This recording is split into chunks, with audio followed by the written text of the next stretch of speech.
attachment and love. You know what I'm saying? A lot of us was groomed into these attachment type relationships since we were younger. You know what I'm saying? Because our parents, you know what I'm saying, didn't know what it was. Our parents don't know what love is. So how can we get it? And how will our kids get it if we don't understand it? You know what I'm saying? So we got to get to the foundation, and we got to understand any foundation that we lay or anybody lay, we're laying it on top of a foundation that's already been set, which is the Creator's foundation. You know what I'm saying? So we can't just put names and shit on titles and think we can't suffer consequences behind shit just because we seeing it the way that we want to see it. That ain't how it work. That's why a lot of people going through the shit they going through, because their foundation is not, they have personified foundations. Like, it's already a foundation that was set, so you have to align yourself with the Creator's foundation. Whatever foundation you're laying, it has to be in line with the Creator's foundation, or it's going to get wiped out.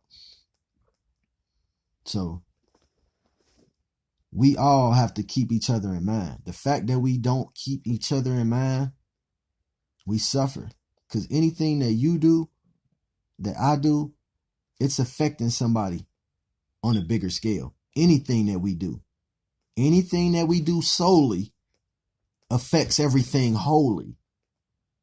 So the fact that everything that we do affects everybody, but the shit that we're doing is egotistical shit. That's for us personally. You know what I mean? All right. And then another thing too. I know somebody that spouse had got real sick, right? These people been married for a decade, 2 decades. You know what I'm saying? Married for a long time. And spouse got real sick, and the doctors are like, you need to eat a certain way. You need to start exercising or you're going to die, basically. So, you know, they like, okay, all right. They get home, you know, they doing what they need to do. Then it gets to the point where the spouse basically like, I can't do it. They're basically giving up.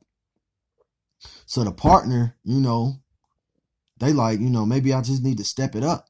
So they start trying to step it up, telling them like, hey, you need to take this. It's time to take it. Even when they were rejecting it, they're like, hey, you need to take this. And then the spouse is like, you're starting to act like my mother or my father. You know what I'm saying? Whichever one, you acting like a parent now. You know, so which is causing more irritation, which can ultimately lead to a death. So we have to think, what's love and what's attachment? You know what I'm saying? Are we going to keep pressuring this person because we want them to stay, we want them to live, or because they want to live? We have to let them make that decision. You know what I'm saying? That's the difference between love and attachment. It's cold, but it's fair. When you love people, this is what comes with it. That's why people ain't ready for love.